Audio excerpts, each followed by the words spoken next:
But yeah, another confirmed one. We brought this up earlier. Cutter Boley from Kentucky to ASU. Doesn't make sense to me. Yeah, you talked about this in the previous episode. I either my thoughts on this was either Dillingham really sees something that we're all missing because I believe the thing is that he recruited him when he was at Oregon,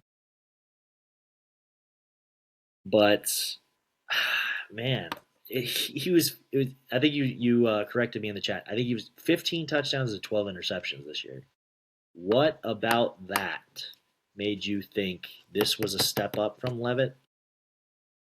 Because Levitt was okay. Like I think Levitt gets a little bit more hype than he deserves. He makes plays with his legs. Levitt did that. That's fantastic. This guy does not do that. He does not make plays with his legs. I know the stats can get thrown off a little bit by taking sacks. That hurts your rushing yards or whatnot. But he does not I significantly. did see, well, I personally, and I could have seen the wrong play, and I'll admittedly say I don't know as much about Cutter. I did see a play where he actually rushed for a touchdown and he like broke three tackles and got in. So I think he has some running capability, but it's not like Sam Levitt. Like, to be honest, Sam Levitt as a thrower this year, he did not have it. As a runner this year, Sam Levitt actually was pretty crafty and incredible. You're not going to get this out of the Cutter. I mean, some people say that he has a lot of potential. Again, I haven't watched as much about him, but again, it just doesn't make sense to bring in a potential guy when you got a 4-star QB in the wings. And Dillingham kept saying, "Oh, we know who our QB is going to be next year. We've got him. We've got him." And it's like, well, who you got? Cutter? Is it Jake Yeah, Fetter? What? that was another thing. I was like, what are you?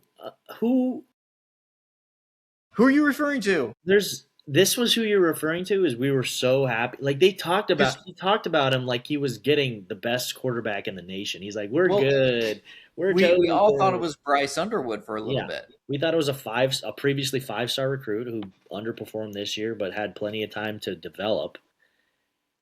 And it's I mean, it's early, we never know, maybe this guy surprises us, but his showing at Kentucky definitely didn't give me hope.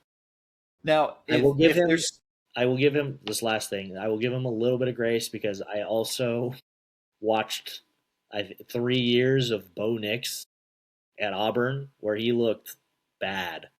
Then he goes to Oregon, and that dude was a Heisman candidate. He is now in the playoffs with the Denver Broncos. He is lighting it up. So good on Bobo. I like Bo Nix, but he was not impressing me at Auburn whatsoever. I was like, this dude sucks. I was like, and maybe we'll eat crow, but like, imagine if this player, this mystery player, still isn't being recruited or still hasn't committed to Auburn. Maybe that player's still out there that he's gonna get, right? Then why sign this Cutter dude? I it's either he's talking about Cutter, and why did Cutter get signed to be a backup? Like, he needs to clarify those comments yeah, because I don't see it. depth It was is supposed. He made it seem like it was going to be so obvious, Yeah, and everybody scratching their depth head, be is like, "What?" very important. Obviously, as we've seen this year, like Jeff Sims won some games we didn't deserve, and otherwise we probably would have been negative on the year without Jeff Sims. So, shout out to him there. We You hope that your starting quarterback is healthy all year, but I still don't know what happened with Levitt. We don't get us started on that. But if he is the backup, then fantastic. That's awesome because he's not going to be put in the position to have to But do better but than what he. again, it does like I the Sam Levitt thing. I don't know whose fault that is, and it drives me nuts. And there was a moment this week, Chase. I admit it. There was a moment that I thought it was Sam Levitt, but now I'm coming back to like Dillingham saying this. And it's like, if you thought that, oh yeah, we've got this guy, we know who our QB is, say it's your 4-star then. If you're recruiting this guy to be your backup, because it can't be this guy that you're like, oh yeah, we've got our guy. You guys won't believe who we're bringing in. because He it had can't be him. 4 wins last season on one of the worst teams in the SEC, and he was 15 of 12. He threw for 2,000 yards, 15 touchdowns, and 12 picks. You wouldn't believe it. We're going to get this guy, and we're going to blow it away. You know, if it's not your 4-star QB, it can't. It's not this guy you were talking about. Did you whiff and not get him in the end? Was it Bryce Underwood you were talking about? Like, what is it? Why is there so much mystery about the comments and what's going on at ASU?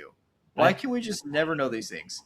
I wouldn't be shocked if it was Bryce because, as I've had plenty of experience with him, he is terrible at Flaky. committing. So he might have been on the hook, and then he heard that they got Kyle Whittingham, and he's like, "Wait a minute, let's wait this out." Like, yeah, so, I mean, definitely. Obviously, we can't pay him like Michigan was paying him with $10 million.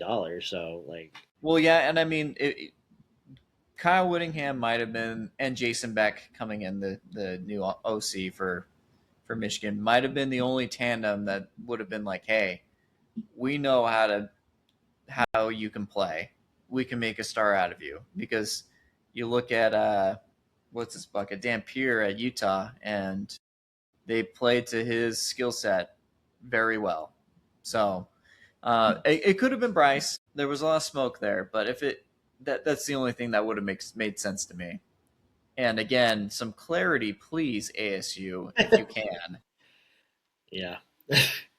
Us going on rants about ASU again, and we're not even the ASU diehards. That guy's not even here. We're just doing it for him.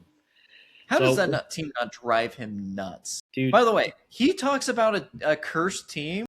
What about ASU? Destined to never be that good.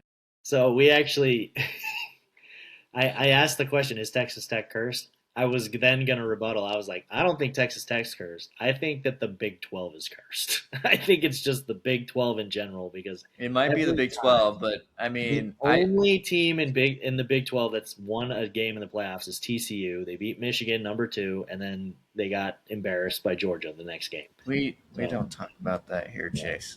Yeah. So I think it's the Big 12 because you had ASU last season with they should have beat Texas. It was an absolute joke that a guy doing this straight into the guy's face wasn't targeting. I don't know how. Yeah, like dude just straight narwhaled into his face. Probably that guy is probably still in the hospital to this day, and wasn't targeting. And the game goes the way it goes. So, and then this year with Texas Tech scoring 0. Dude. There's always next year when BYU makes the championship. You got to take some of your wheels spinning magic and your highlighted pick magic and just pour it into your team, man. I'll you know what? We'll talk about them after the portal